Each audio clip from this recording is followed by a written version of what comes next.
Hello मेरे प्यारे बच्चों, मैं सर्वेश यादव। मेरे YouTube channel physics with Sarvesh में आपका बहुत स्वागत है बाबू। आज हम लोग पढ़ने वाले हैं बेटा क्लास 12 का केमिस्ट्री। और केमिस्ट्री में इस टाइम हम लोग दूसरा चैप्टर पढ़ रहे हैं और जिसमें बहुत कुछ हम लोगों ने पढ़ लिया है, ठीक, इलेक्ट्रोकेमिस्ट्री। और आज हम लोग बाबू पढ़ने वाले हैं विद्युत अपघट्य के बारे में, इलेक्ट्रोलाइट के बारे में। और जानते हैं उसका क्या देखेंगे, ध्यान दीजिएगा, बहुत इंपॉर्टेंट है, ठीक। हालांकि इलेक्ट्रिक से रिलेटेड है, फिजिक्स के इलेक्ट्रिक करंट वाले चैप्टर से कुछ पॉइंट इसमें शामिल हैं, ठीक। घबराने की बात नहीं, एकदम बढ़िया समझाने वाले हैं हम आपको, एकदम बेहतरीन तरीके से। बस छोटी सी रिक्वेस्ट है बेटा, कॉपी पेन लेकर के बैठिएगा और पूरा नोट करते हुए, नोट्स बनाते हुए आप चलेंगे, पूरा नोट्स करते हुए चलेंगे। मुझे उम्मीद है कि आप एकदम बहुत सुंदर, बहुत बढ़िया, ठीक, बहुत कह सकते हैं, ठीक, बहुत ईमानदार, अपने अपने भविष्य के प्रति बेहद ईमानदार छात्र हैं आप, ठीक। आप जरूर नोट्स बनाते हुए चलेंगे, ठीक है बेटा। तो चलें हम लोग स्टार्ट करते हैं विद्युत अपघट्य के बारे में, ठीक। ध्यान दीजिएगा।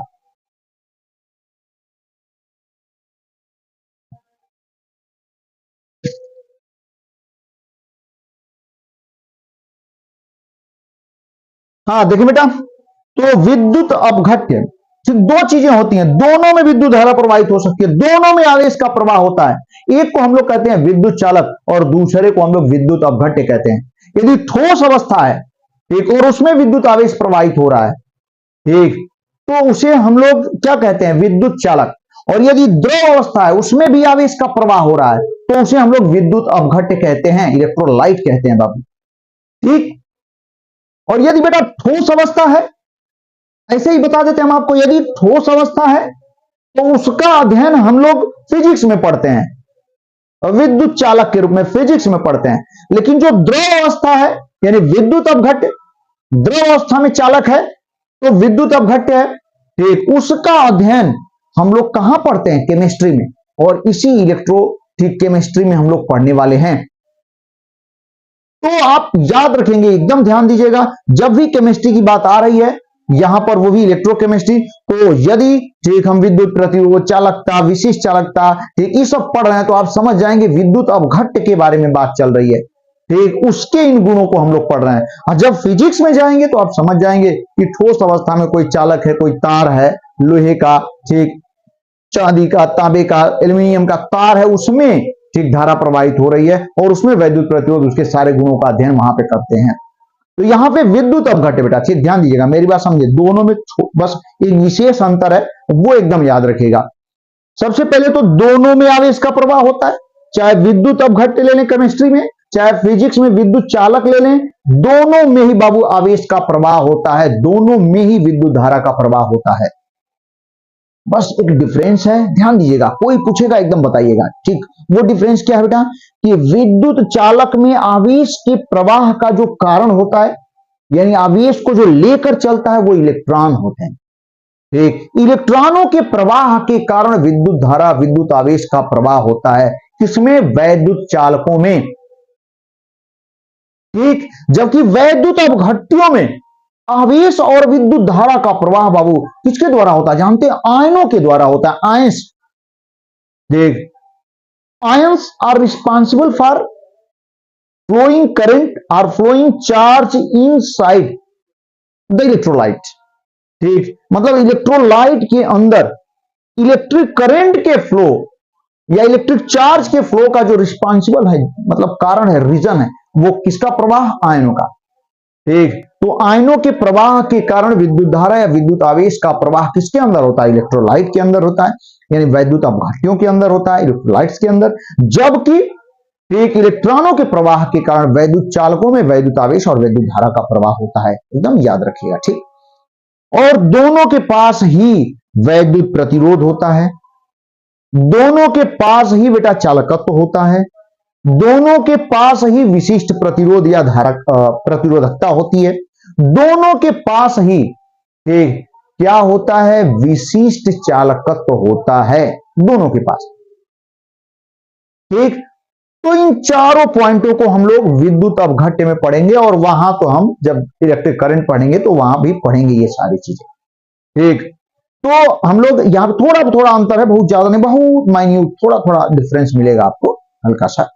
तो चलिए बेटा, विद्युत अपघट्य में हम लोग ठीक पढ़ने वाले हैं विद्युत, सबसे पहले विद्युत अपघट्यों का प्रतिरोध हम देखेंगे, खूब डिटेल में आपको बताएंगे।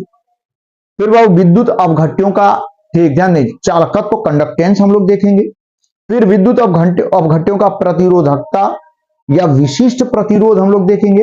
फिर विद्युत अपघट्यों का हम लोग विशिष्ट चालकत्व देखेंगे।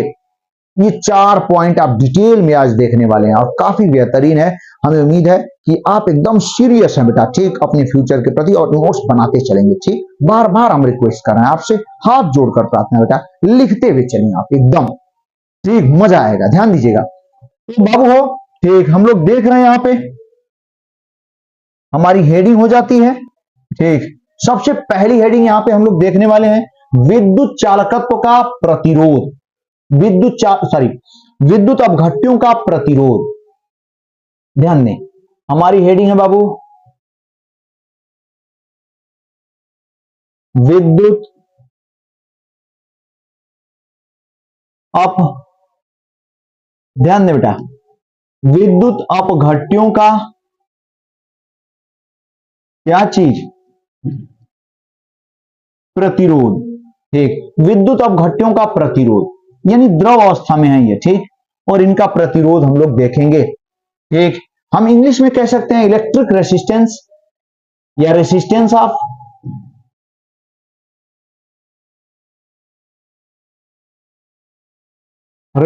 Of electrolytes.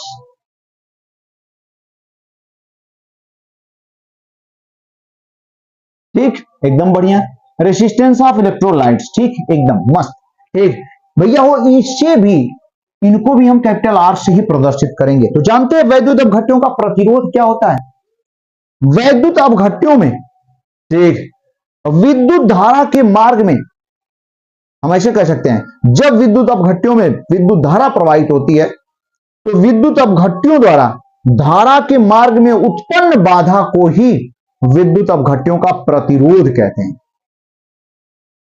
ठीक, घबराने की बात एकदम नहीं बेटा, ध्यान दीजिएगा, एकदम हम एक एक पॉइंट लिखते हुए चलेंगे ताकि आपकी दिमाग में एकदम बढ़िया से बैठे। ठीक, तो भैया हो, विद्युत अपघट्यों का प्रतिरोध कहते किसे हैं, ध्यान से सुनिए आप, एक डिफिनीशन यही होती है कि विद्युत अपघट्यों में,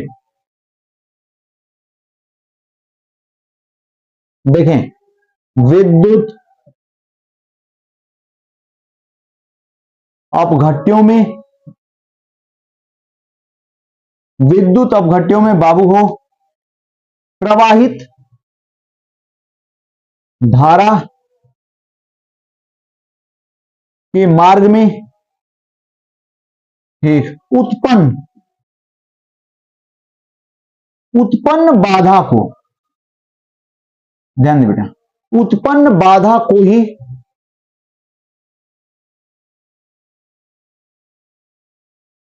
ठीक विद्युत अपघट्यों का प्रतिरोध कहते हैं। विद्युत अपघट्यों का क्या कहते हैं बेटा, प्रतिरोध। इतना बढ़िया पॉइंट हमने बताया, ठीक, एकदम याद रखिएगा बेटा, ठीक, विद्युत अपघट्यों का प्रतिरोध कहते हैं। ठीक, और इसे आप जानते ही हैं, इससे प्रदर्शित करते हैं आर से, कैपिटल आर से प्रदर्शित करते हैं। ठीक, कोई दिक्कत नहीं, एकदम मस्त है, एकदम ध्यान दीजिएगा, मेरी बात समझने की कोशिश करें। विद्युत अपघट्यों का प्रतिरोध कहते किसे हैं, तो विद्युत अपघट्यों में प्रवाहित धारा के मार्ग में उत्पन्न बाधा को ही वैद्युत अपघट्यों का प्रतिरोध कहते हैं। इसे किसे प्रदर्शित करते हैं, आर से। अब यहां पर ओम का नियम भी, यहां पर भी ओम का नियम लगता है और वैद्युत चालकों में भी ओम का नियम लगता है, थोड़ा थोड़ा डिफरेंस है। यहां पे हम लोग ओम का नियम पढ़ते हैं, ठीक, ओम का नियम, ध्यान दीजिएगा बाबू हो, हम लोग क्या पढ़ते हैं, ओम का नियम। यहां के ओम के नियम क्या कहता है, यहां के लिए ओम का नियम क्या है, जरा ध्यान देंगे भैया हो, ओम का नियम क्या कहता है, जरा ध्यान से सुनेंगे आप। ओम का नियम यही कहता है, स्थिर विद्युत वाहक बल पर, या स्थिर विद्युत वाहक बल की स्थिति में, विद्युत वाहक बल का मतलब विभवांतर, ठीक, विभवांतर। जैसे कि विद्युत अपघट्य में सेल की प्लेटें डूबी हुई हैं, इलेक्ट्रोड डूबे हुए हैं, तो उनके बीच का जो विभवांतर होगा वही विद्युत वाहक बल होगा। किसी सेल में दोनों प्लेटों के बीच का जो विभवांतर होता है वो उसका विद्युत वाहक बल कहलाता है। ठीक, तो विद्युत वाहक बल का मतलब, यहां पर विद्युत वाहक बल की मतलब क्या है बेटा? ठीक, विभवांतर ही है, ठीक ना। हाँ, वहां विभवांतर कहते हैं, यहां विद्युत वाहक बल कह सकते हैं आप। ठीक, तो देखें, स्थिर विद्युत वाहक बल पर, ठीक, स्थिर विद्युत वाहक बल कैपिटल ई है, ठीक, पर स्थिर विद्युत वाहक बल पर ध्यान दें आप, विद्युत अपघट्यों में प्रवाहित धारा, ठीक ठीक, विद्युत अपघट्यों का प्रतिरोध भी कह सकते हैं। हाँ, विद्युत अपघट्यों का प्रतिरोध, बाबू हो एकदम ध्यान से, विद्युत अपघट्यों का प्रतिरोध, प्रतिरोध को किससे रिप्रेजेंट करेंगे? कैपिटल आर से। विद्युत अपघट्यों का प्रतिरोध, उनमें प्रवाहित धारा, ठीक, उनमें प्रवाहित धारा के,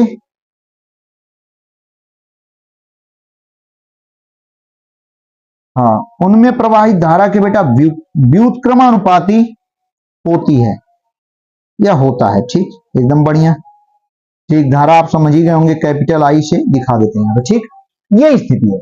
मेरी बात एकदम ध्यान से सुने और समझने की कोशिश करें, हमने क्या लिखा है यहाँ जरा देख लीजिए आप। विद्युत अपघट्यों का जो प्रतिरोध होता है, विद्युत अपघट्यों में प्रवाहित धारा के मार्ग में, यदि विद्युत अपघट्य से धारा गुजर रही है तो मार्ग में जो बाधा उत्पन्न होगी उसे ही विद्युत अपघट्यों का प्रतिरोध कहते हैं, इसे आर से प्रदर्शित करते हैं। अब ओम का नियम विद्युत अपघट्यों के लिए क्या कहता है कि स्थिर विद्युत वाहक बल पर विद्युत अपघट्यों का जो प्रतिरोध है भैया, उनमें प्रवाहित धारा के व्युत्क्रमानुपाती होता है। सही बात है।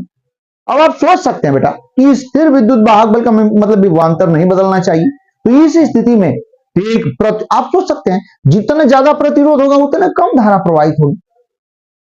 ठीक, अगर कम प्रतिरोध होगा तो धारा ज्यादा प्रवाहित होगी, तो व्युत्क्रमानुपाती तो हो ही गया, यानी जो प्रतिरोध है, ठीक, विद्युत धारा के व्युत्क्रमानुपाती होगा। ठीक, यदि ज्यादा धारा प्रवाहित हो रही है तो इसका मतलब प्रतिरोध कम है, और यदि कम धारा प्रवाहित हो रही है तो निश्चित रूप से प्रतिरोध क्या है? ज्यादा है।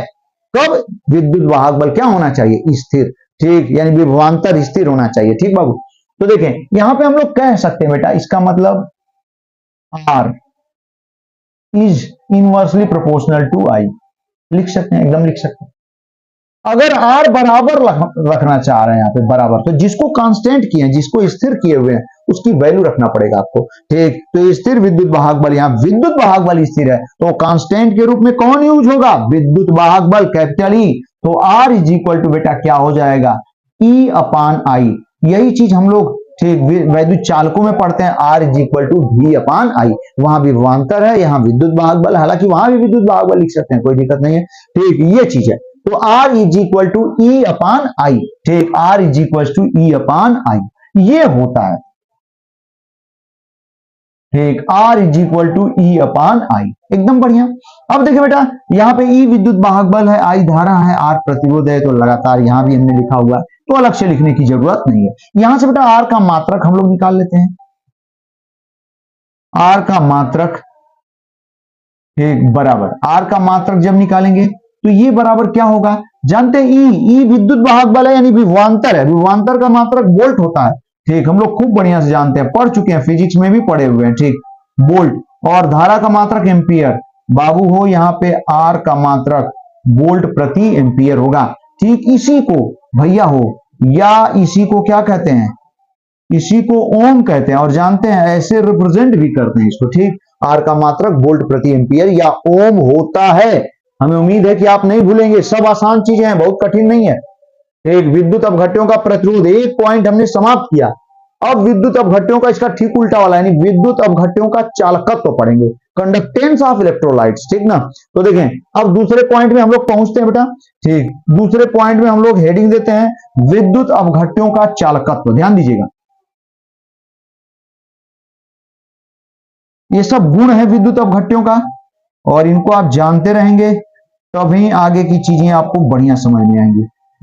विद्युत अपघट्यों का क्या बेटा, चालकत्व।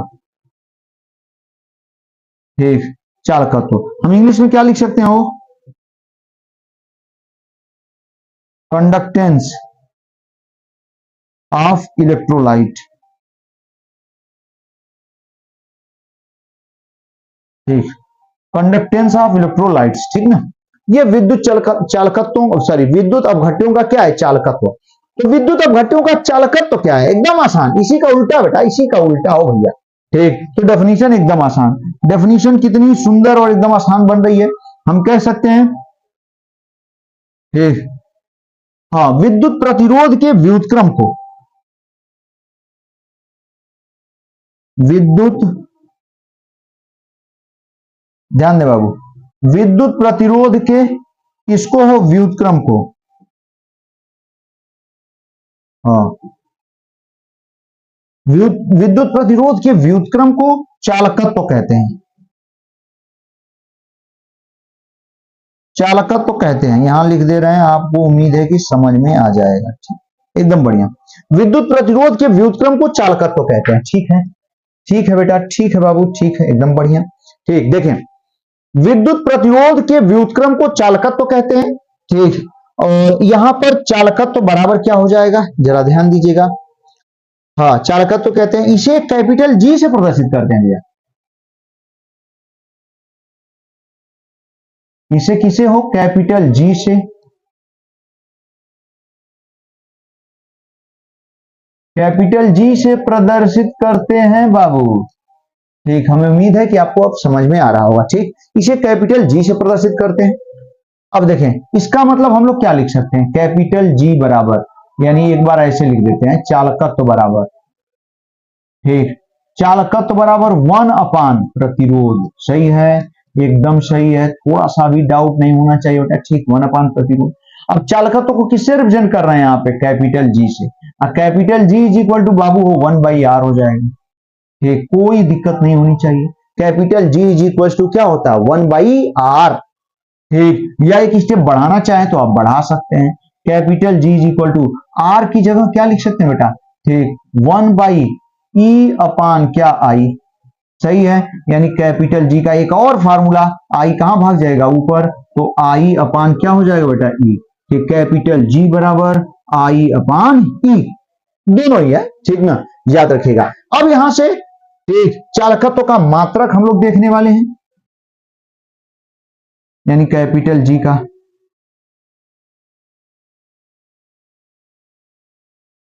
चालकत्व का मात्रक बाबू हो भैया हो, एकदम ध्यान दीजिएगा। चालकत्व का मात्रक, चालकत्व का मात्रक बराबर आप देख सकते हैं एम्पियर प्रति वोल्ट। ठीक, हम ऐसे लिख सकते हैं,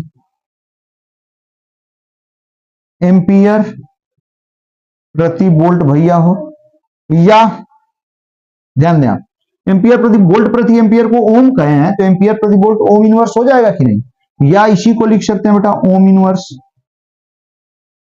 ओम इनवर्स ऐसे, इसको ऐसे प्रदर्शित कर सकते हैं, सॉरी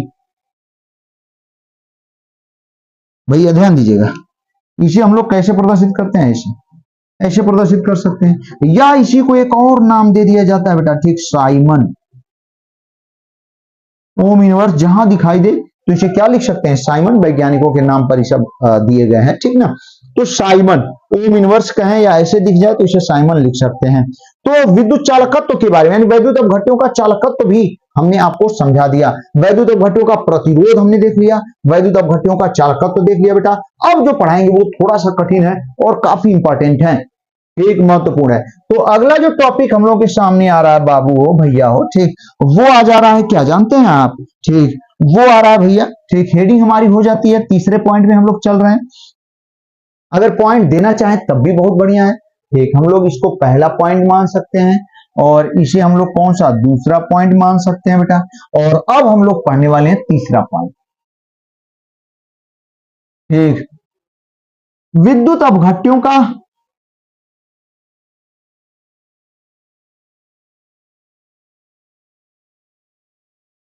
ध्यान दें, ये सबसे महत्वपूर्ण है, ध्यान देंगे बेटा, विद्युत अपघट्यों का विशिष्ट प्रतिरोध। विद्युत अपघट्यों का क्या बेटा? विशिष्ट प्रतिरोध, या इसी को कहते हैं हम लोग शॉर्ट में प्रतिरोधकता कहते हैं। ठीक, इसी को हम लोग कहते हैं प्रतिरोधकता, रेसिस्टिविटी। ठीक, इंग्लिश में भी हम लोग कह सकते हैं स्पेसिफिक रेसिस्टेंस, स्पेसिफिक, ध्यान दें बेटा, स्पेसिफिक रेसिस्टेंस और रेसिस्टिविटी, रेसिस्टिविटी। ठीक ठीक, स्पेसिफिक रेसिस्टेंस और रेसिस्टिविटी ऑफ इलेक्ट्रोलाइट। सही है ना बेटा? एकदम बढ़िया, एकदम मस्त, ध्यान दीजिएगा। ठीक, इसको खूब बढ़िया से देखेंगे, ये थोड़ा बढ़िया पॉइंट। विद्युत अपघट्यों का विशिष्ट प्रतिरोध या प्रतिरोधकता, और जानते हैं इसे रो से रिप्रेजेंट कर लेते हैं हम लोग। इससे रो, ऐसे रो बनता है, रो से प्रदर्शित करेंगे। ठीक है, चलिए इसके बारे में हम लोग पढ़ते हैं। तो इसके डेफिनेशन और इसका फार्मूला हम शुरुआत करेंगे, लास्ट में आपको ठीक मिलेगा। तो शुरू कैसे करते हैं हम लोग, ध्यान दीजिएगा भैया हो। जैसे कोई सेल है, ठीक, उसमें दो प्लेटें डूबी हुई हैं। किसी सेल में विद्युत अपघट्य में दो प्लेटें डूबी हुई हैं। आप जानते हैं ये इलेक्ट्रोड है, एक को एनोड, एक को क्या कहते हैं? कैथोड। ठीक, एकदम बढ़िया, दो प्लेटें डूबी हुई हैं। तो जो उन दोनों प्लेटों के बीच प्रतिरोध होता है, धारा, ध्यान दीजिएगा, मेरी बात समझें आप। दोनों प्लेटें जुड़ी हुई हैं, आयन एक प्लेट से दूसरी प्लेट की तरफ जा रहे हैं, और उन्हीं के जाने से क्या प्रवाहित हो रही है? धारा। तो हम मान लेते हैं कि धारा एक प्लेट से दूसरी प्लेट में जा रही है, सोच लीजिए। तो यदि, मेरी बात समझ रहे हैं? ठीक, धारा जा रही है, अगर ज्यादा दूरी हो प्लेटों के बीच, सोचें आप, प्लेटों के बीच ज्यादा दूरी हो तो धारा को एक प्लेट से दूसरे प्लेट तक जाने में ज्यादा दूरी तय करनी पड़ेगी। तो इसका मतलब, ठीक, यहां पर जो प्रतिरोध होगा, यानी ज्यादा मार्ग में बाधा उत्पन्न होगी धारा के, तो प्रतिरोध क्या होगा? ज्यादा। यानी विद्युत अपघट्य का जो प्रतिरोध होता है स्मॉल यल के समानुपाती। स्मॉल यल क्या है? घबराइए मत, हम सब बताएंगे। स्मॉल यल दोनों प्लेटों के बीच की दूरी है। इसका मतलब, ठीक, ध्यान देंगे आप, प्लेटों के बीच। और जानिए, जब चौड़ी प्लेटें होंगी, चौड़ी, तो ज्यादा धारा जाएगी, ज्यादा आयन जाएंगे, और जब ज्यादा धारा प्रवाहित होगी तो निश्चित रूप से प्रतिरोध क्या होगा? कम, क्योंकि धारा के व्युत्क्रमानुपाती होता है। जब ज्यादा करंट जाएगी तो निश्चित रूप से यहां प्रतिरोध क्या हो जाएगा? कम। तो क्षेत्रफल के, प्लेटों के क्षेत्रफल के, ध्यान दीजिएगा, प्लेटों के क्षेत्रफल के व्युत्क्रमानुपाती होता है कौन? हो प्रतिरोध। ठीक, ध्यान दीजिएगा, मेरी बात समझने की कोशिश करें। हम क्या लिख रहे हैं, ध्यान दीजिएगा भैया, हम लिख रहे हैं यहां पे, हम लिख रहे हैं यहां पे, जरा ध्यान दीजिएगा। ठीक, कभी रो आएगा बाद में, बाद में आएगा, अभी घबराइए मत। ठीक, हम इसका सिस्टम बना रहे हैं बेचारे का। ठीक, तो ठीक, ध्यान दीजिएगा, यहां पे होता क्या है? ठीक, हम कह सकते हैं यदि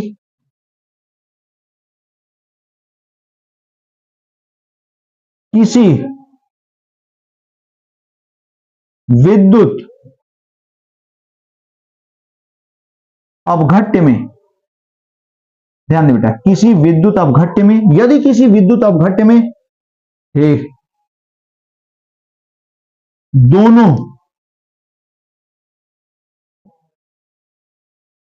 दोनों इलेक्ट्रोड हो तो, इतना बढ़िया पॉइंट, ध्यान दीजिएगा बेटा। ठीक, हम क्या लिखना चाह रहे हैं, देखें, किसी विद्युत अपघट्य में, यदि किसी विद्युत अपघट्य में दोनों इलेक्ट्रोड हो तो, ठीक, तो इलेक्ट्रोडों के बीच का प्रतिरोध, जो विद्युत अपघट्य है उसमें जो धारा जाएगी तो मार्ग में बाधा उत्पन्न होगी, वो तो इलेक्ट्रोडों के बीच, मेरी बात समझेंगे बेटा, इलेक्ट्रोडों के बीच का, इलेक्ट्रोडों के बीच विद्युत अपघट्य का प्रतिरोध, इलेक्ट्रोडों के बीच बाबू विद्युत अपघट्य का जो प्रतिरोध होगा। काफी बढ़िया पॉइंट बता रहे हैं बेटा। ठीक, थोड़ा सा आप धैर्य बनाएंगे और टाइम ठीक लगाएंगे तभी मजा आएगा। ठीक ना। हाँ, यहाँ कोई ऐसा जादू या कुछ नहीं है कि फट से आया और आपको हमने दे दिया, ठीक, आप मस्त हैं एकदम, ठीक, पढ़ेंगे तभी आएगा। हाँ, आप क्वालिटी भी जानते हैं, quality is directly proportional to, मतलब जितना टाइम देंगे, यदि भगवान ने दिमाग ठीक दिया है आपका, ठीक, तो जितना टाइम पढ़ाई पर देंगे उतना ही बढ़िया क्वालिटी निकल के आएगी, ठीक। और वही चीज यहां पर भी, यदि टीचर ठीक ठाक है तो जितना टाइम देगा, ठीक, उतना ही आपको मजा आने वाला है, उतना ज्यादा बढ़िया समझ में आएगा, ठीक ना। तो यदि किसी विद्युत अपघट्य में दोनों इलेक्ट्रोडों के बीच विद्युत अपघट्य का प्रतिरोध, ठीक, यदि याद रखिए किसी विद्युत अपघट्य में दोनों इलेक्ट्रोड हो तो इलेक्ट्रोडों के बीच का विद्युत, ठीक, इलेक्ट्रोडों के बीच विद्युत अपघट्य का जो प्रतिरोध है, विद्युत अपघट्य का प्रतिरोध, ठीक, किन किन चीजों पर निर्भर करता है, ध्यान दें, प्रतिरोध,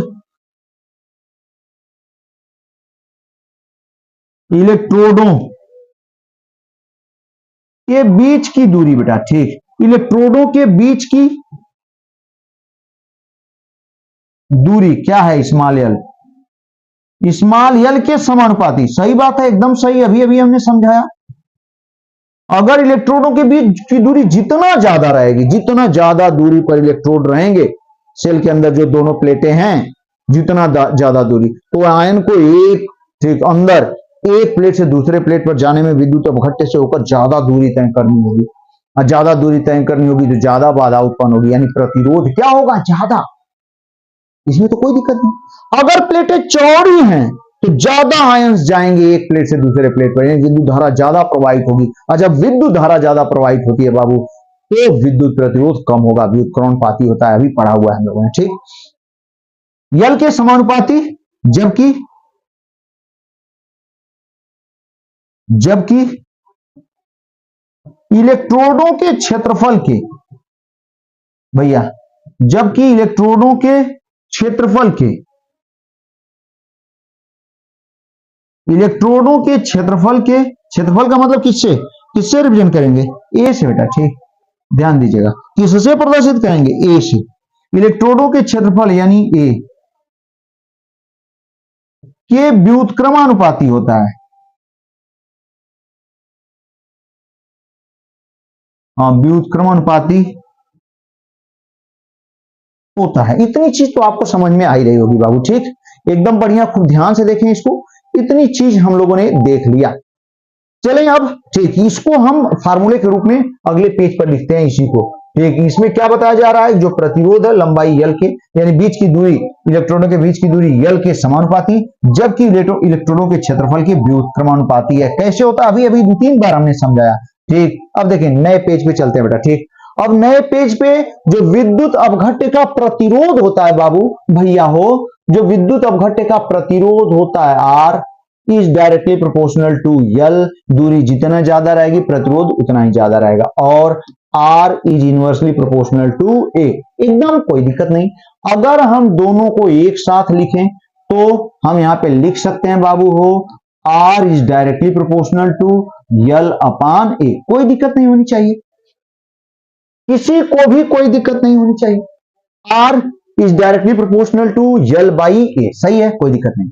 अब देखिए बेटा, बराबर यदि लिखेंगे तो एक कांस्टेंट, कोई ना कोई कांस्टेंट रखना ही पड़ेगा, अब उसका नाम कोई क्या दे रहा है उससे मतलब नहीं है, तो कोई ना कोई कांस्टेंट रखेंगे वहां पे नियतांक, और उसका नाम कुछ भी वैज्ञानिकों ने दिया है, ठीक। तो चलिए हम लोग जानते हैं क्या दिया है, ठीक, यहाँ पे नियतांक रखने के लिए, ठीक, तो आर बराबर एक कांस्टेंट की जरूरत होती है, और जानते हैं वो रो रखा गया है, रो इंटू यल अपान ए, ठीक। ये फार्मूला प्रतिरोध का निकल के आता है, जो कि काफी ब्यूटीफुल, काफी बेहतरीन और बहुत बार बार यूज होने वाला फार्मूला है, फिजिक्स में भी ये फार्मूला आपको मिलेगा, ठीक बाबू। तो ये R is equal to rho into L by A, जो कि एकदम इंपॉर्टेंट फार्मूला है, ठीक है, कोई बात नहीं, ठीक। ये R is equal to rho into L by A, ठीक। इसमें बेटा यही जो रो है, यही क्या है, विशिष्ट प्रतिरोध, विशिष्ट प्रतिरोध या प्रतिरोधकता है, यही है रो, ठीक। चलिए धीरे धीरे हम लोग इसके पास पहुंच गए, ठीक। विशिष्ट प्रतिरोध या प्रतिरोधकता है।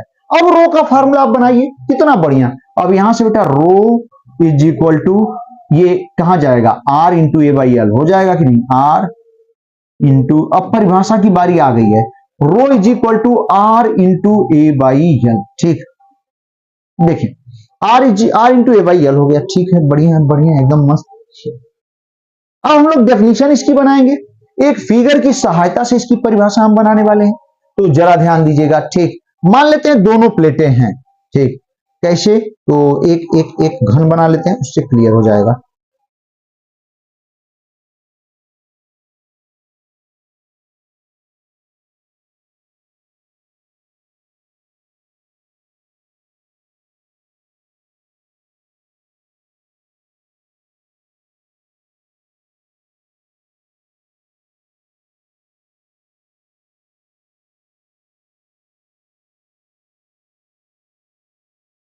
हाँ, समझे, समझने की कोशिश करिएगा। ठीक, ध्यान दीजिएगा बेटा। ठीक, घन है एक, और मान लेते हैं कि ये दो प्लेटें हैं, बल्कि बल्कि बल्कि हम मिटा देते हैं, 1 मिनट थोड़ा सा धैर्य बनाएंगे बेटा।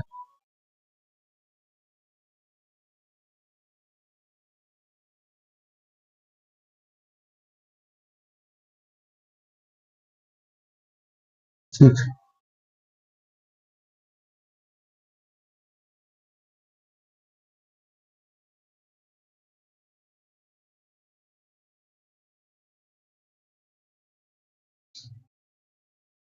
मिटा देते हैं, फिर से बना देते हैं एक बार। ठीक, देखिए ऐसे बना देते हैं, ध्यान दीजिएगा। दो प्लेटें हैं, दो प्लेट हम बना लेते हैं, आपको समझ में आ जाएगा। एक प्लेट यहां हो गई,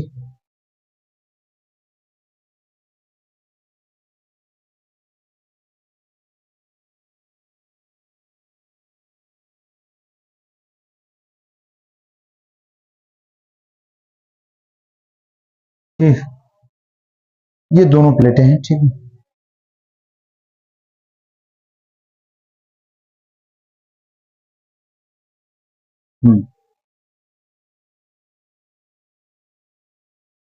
ठीक, ये दोनों प्लेटें हैं, मान लेते हैं। ठीक, ऐसे हैं, आपको उस दिख रहा होगा, कोई दिक्कत नहीं है। ठीक, दोनों प्लेटें हैं। ठीक है बेटा, ये दोनों प्लेटें हैं और इनके बीच में इलेक्ट्रोलाइट है, इसमें इलेक्ट्रोलाइट भरा हुआ है दोनों प्लेटों के बीच। ठीक, और प्लेटों के बीच की जो डिस्टेंस यहाँ दिखाया गया है वो मान लेते हैं कितनी है, यल है।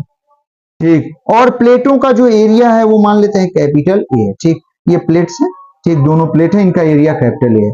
तो इस स्थिति में इसके बीच में जो प्रतिरोध होगा, प्रतिरोध इनके बीच में जो वैद्युत अपघट्य है उसका जो प्रतिरोध होगा बेटा इसके बीच में, ठीक, वो R is equal to rho into L by A होगा। लेकिन यहां से इस विद्युत अपघट्य का हम लोग क्या विशिष्ट प्रतिरोध निकाल सकते हैं, rho is equal to R into A by L. एकदम सही, कोई दिक्कत नहीं होने वाली है, एकदम ध्यान दे बेटा। ठीक है, अब देखिए आप ध्यान दीजिएगा, ये स्थिति हो गई। अब आप हमें यहां से रो की परिभाषा बनानी है। आप सोच के देख सकते हैं, यदि इसकी भी वैल्यू 1 कर दें, इसकी भी वैल्यू 1 कर दें, तो इस स्थिति में रो का मान R के बराबर हो जाएगा। ठीक, रो का मान क्या कर सकते हैं, किसके बराबर हो, R के बराबर। अब देखिए बेटा, यदि हम सेंटीमीटर में ही यहां लेके चलते हैं, यदि दोनों प्लेटों के बीच की दूरी 1 सेंटीमीटर हो और प्लेटों का क्षेत्रफल भी 1 सेंटीमीटर स्क्वायर हो, तो इस स्थिति में ठीक इस बीच में प्लेटों के बीच या इलेक्ट्रोडों के बीच के वैद्युत अपघट्य का, ठीक, या इस विद्युत अपघट्य का विशिष्ट प्रतिरोध, ठीक, क्या कहलाता है, ठीक, जो इलेक्ट्रोडों के बीच जो प्रतिरोध होगा उसे ही उस वैद्युत अपघट्य का विशिष्ट प्रतिरोध कहेंगे। कितना बढ़िया पॉइंट। अब आप सोच के देखिए बेटा, ध्यान दीजिएगा, मेरी बात समझने की कोशिश करें, कितना यही समझने वाला पॉइंट है। यदि यल का मान 1 सेंटीमीटर और इसका मान 1 सेंटीमीटर स्क्वायर, अगर क्षेत्रफल है, ठीक, तो क्षेत्रफल बराबर लंबाई गुणे चौड़ाई, और ये ऊंचाई का काम कर देगा। तो ये लंबाई गुणे चौड़ाई का मतलब क्षेत्रफल, और ये ऊंचाई का काम कर देगा। तो जो क्षेत्रफल 1 सेंटीमीटर स्क्वायर है और ये 1 सेंटीमीटर, तो जो 1 सेंटीमीटर स्क्वायर इंटू 1 सेंटीमीटर जो आयतन होगा वो 1 सेंटीमीटर क्यूब हो जाएगा। अब हम क्या कर रहे हैं, आप फिर से समझिए, आप सोच के देख सकते हैं, आयतन यहां क्या होगा बताइए, लंबाई गुणे चौड़ाई गुणे ऊंचाई। ठीक, दोनों प्लेटों के बीच का आयतन, दोनों प्लेटों ऐसे हैं, दोनों प्लेटें, इनके बीच का आयतन क्या होगा बेटा, ठीक, ये लंबाई अगुणे चौड़ाई अगुणे बीच की ऊंचाई या मोटाई, जो भी कह सकते हैं। ठीक, तो ये इस प्लेटों के बीच का आयतन होगा लंबाई गुणे चौड़ाई गुणे ऊंचाई, ठीक ऐसे कर देंगे तो लंबाई गुणे चौड़ाई गुणे ऊंचाई, घन घना बन रहा है, इसका आयतन यही होगा। ठीक, अब लंबाई गुणे चौड़ाई क्या हो गया, क्षेत्रफल हो गया ए, और ये बीच की लंबाई जो ऊंचाई दिख रहा है वो यल हो गया। ठीक, तो ए इंटू यल करेंगे तो यहां क्या हो जाएगा, आयतन। ठीक, प्लेटों के बीच का आयतन जो है, ठीक, वो ए इंटू यल होगा। ठीक, हम लोग यहां पे लिख सकते हैं प्लेटों के बीच का आयतन एक घन बन रहा है, घनाभ बन रहा है। ठीक, घनाभ बन रहा है तो लंबाई गुणे चौड़ाई गुणे ऊंचाई, लंबाई गुणे चौड़ाई, देखें ये लंबाई गुणे चौड़ाई किसका हो जाएगा, क्षेत्रफल, और गुणे ऊंचाई का मतलब यल हो गया। तो यहाँ पे जो आयतन होगा ए इंटू यल होगा, यहाँ पे बीच का जो आयतन होगा वो ए इंटू यल के बराबर होगा बेटा। ठीक, और जब ए इंटू यल के बराबर होगा, ए की वैल्यू 1 सेंटीमीटर स्क्वायर है, हम यहां लिख सकते हैं, ध्यान दीजिएगा, v इज इक्वल टू, यानी आयतन है ये, आयतन है ये। ठीक, v इज इक्वल टू क्या लिख पाएंगे, a इंटू यल। अब v इज इक्वल टू ए की वैल्यू यहां कितना मान रहे हैं परिभाषा में, 1 सेंटीमीटर स्क्वायर, और यल की वैल्यू कितना ले रहे हैं यदि 1 सेंटीमीटर। ठीक, ये 1 सेंटीमीटर स्क्वायर, ये 1 सेंटीमीटर ले लेते हैं, तो इस स्थिति में v की वैल्यू क्या हो जाएगी बाबू, 1 सेंटीमीटर क्यूब हो जाएगा, और 1 सेंटीमीटर क्यूब को हम लोग क्या कहते हैं, 1 ml भी कहते हैं। तो यहां एक बेहतरीन परिभाषा आ रही है, मेरी बात सुने, मेरी बात ध्यान से सुने। यदि ठीक प्लेटों का क्षेत्रफल, इलेक्ट्रोडों का क्षेत्रफल 1 सेंटीमीटर स्क्वायर हो, 1 सेंटीमीटर स्क्वायर हो, और प्लेटों के बीच की दूरी 1 सेंटीमीटर हो, ठीक, तो जब दोनों की वैल्यू 1 1 आएगी तो कैंसिल हो जाएगा, तो यहां रो इज इक्वल टू आर, यानी इन इलेक्ट्रोडों के बीच जो वैद्युत अपघट्य का प्रतिरोध होगा वही उस वैद्युत अपघट्य का विशिष्ट प्रतिरोध या प्रतिरोधकता कहलाएगा। समझने की कोशिश करें बेटा, ठीक, थोड़ा कठिन है यहाँ पे। हाँ, ये रो इज इक्वल टू आर कब होगा, हम ऐसे लिख सकते हैं, ध्यान दीजिएगा, जब यहां पे देखें, यदि ए बराबर 1 सेंटीमीटर स्क्वायर, ठीक, और यल बराबर 1 सेंटीमीटर, ठीक, तो ठीक हम लोग क्या लिख सकते हैं, rho is equal to R, rho is equal to R. ठीक, अब यहीं से परिभाषा डेफिनेशन बन जाती है यहां पे, और यदि 1 सेंटीमीटर स्क्वायर, इसकी वैल्यू 1 सेंटीमीटर गुणा कर देंगे तो 1 सेंटीमीटर क्यूब हो जाएगा, जिसे 1 ml आयतन भी कह सकते हैं।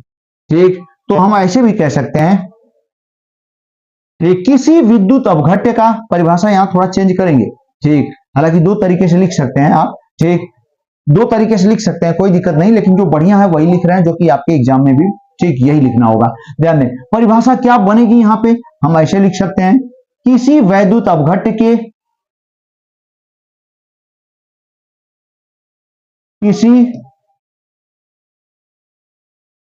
वैद्युत अपघट्य के, किसी वैद्युत अपघट्य के 1 ml, हाँ 1 ml आयतन के, 1 मिलीलीटर आयतन के प्रतिरोध को ही उस भैया उस वैद्युत अपघट्य का विशिष्ट प्रतिरोध, हाँ विशिष्ट प्रतिरोध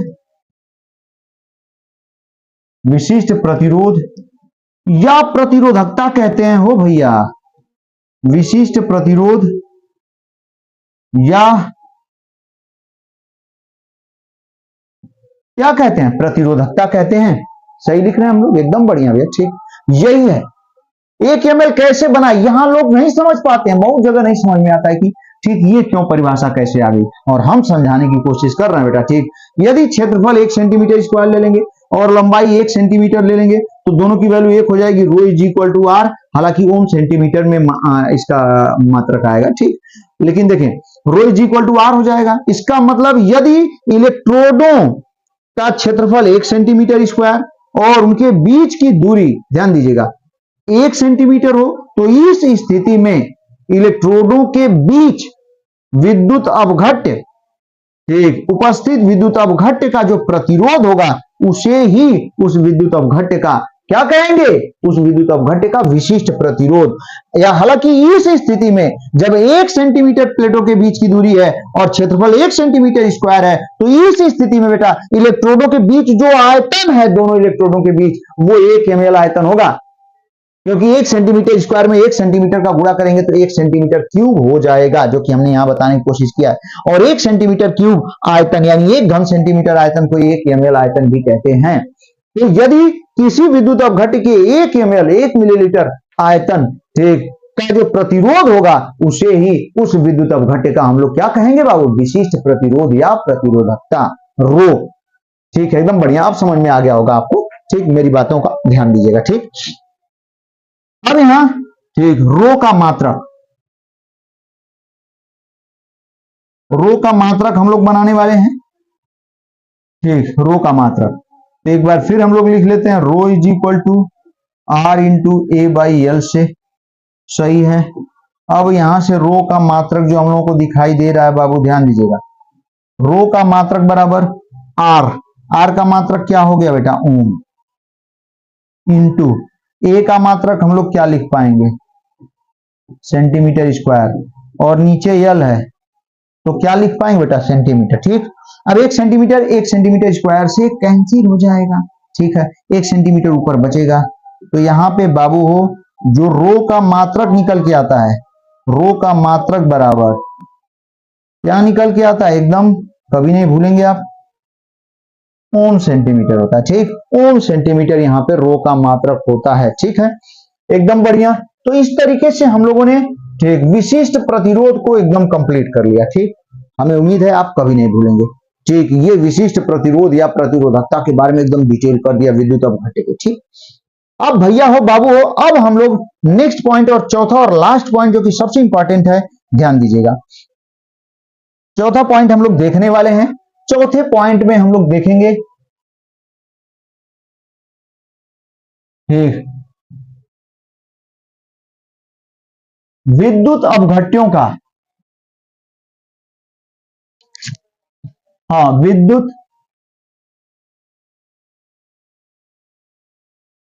अपघट्यों का विशिष्ट चालकत्व, विशिष्ट चालकत्व। देखें बेटा, इसकी दो डेफिनेशन हमारे सामने आ जाएगी, हम दोनों परिभाषाएं आपको बता देंगे। विशिष्ट चालकत्व, विद्युत अपघट्यों का विशिष्ट चालकत्व। ठीक, हाँ देखें, आप देखें, ठीक, हम इंग्लिश में कह सकते हैं स्पेसिफिक, स्पेसिफिक, हाँ specific conductance, specific conductance of, ठीक, conductance of electrolytes.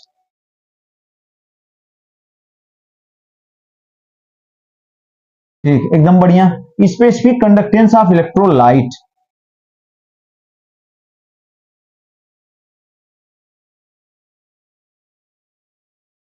Specific conductance of electrolyte, ये चीज हम लोग पढ़ने वाले हैं बेटा, ध्यान दीजिएगा। ठीक, इससे पहले ये चीज आपको एकदम आनी चाहिए, खूब बढ़िया से ध्यान से इसको देखेंगे। अब हम लोग स्पेसिफिक कंडक्टेंस ऑफ इलेक्ट्रोलाइट पढ़ने वाले हैं। ठीक, ध्यान दीजिएगा, विद्युत अपघट्यों का विशिष्ट चालकत्व। ठीक भैया, इसे इसे विशेष एक विशेष नाम से प्रदर्शित करते हैं। ठीक, इसे ऐसे बनाते हैं, ध्यान दीजिएगा, के की तरह बनाते हैं इसे, स्मॉल के की तरह, और यहां ऐसे ऐसे बना देते हैं। ठीक, और इसे हम लोग कहते हैं कप्पा। ठीक, क्या कहते हैं? कप्पा। ठीक, इससे प्रदर्शित करते हैं विशिष्ट चालकत्व कप्पा से। ठीक, तो आप देख रहे हैं कि विशिष्ट चालकत्व, ध्यान देंगे, प्रतिरोध का व्युत्क्रम चालकत्व है, तो विशिष्ट प्रतिरोध का व्युत्क्रम क्या होगा? विशिष्ट चालकत्व। ठीक, तो एक छोटी सी डेफिनेशन शुरू की हम लोग लिख सकते हैं, क्या लिख सकते हैं? ध्यान देंगे आप, विद्युत अपघट्यों के, ध्यान दीजिएगा बेटा, हाँ हम लोग यहां पे कह सकते हैं विद्युत अपघट्यों के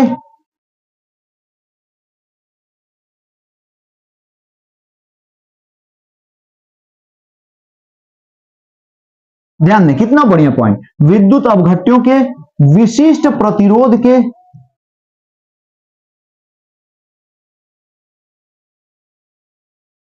ठीक, विद्युत अपघट्यों के विशिष्ट प्रतिरोध के,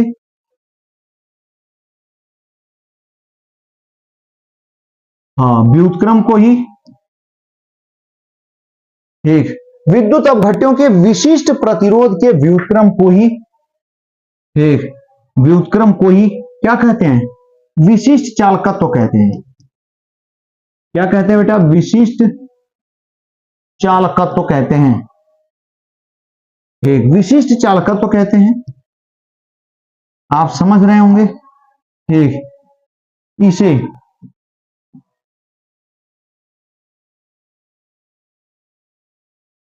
हाँ, इसे इसे से प्रदर्शित करते हैं। कोई दिक्कत नहीं होनी चाहिए। ठीक, ये इसका मतलब बेटा हो भैया हो, ध्यान दीजिएगा। हम लोग कह सकते हैं यहां पे कि यहां पे इसका मतलब जो ठीक कप्पा है, कप्पा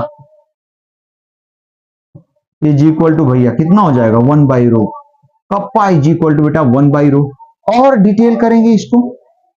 ठीक, तो क्या लिख पाएंगे जरा ध्यान दीजिएगा। 1/ρ, रो रो रो, तो रो को क्या लिख पाएंगे? ध्यान दीजिएगा, इसको लिख पाएंगे R इंटू A/L। सही है ना? एकदम सही। अब ये L कहां भागेगा? ऊपर।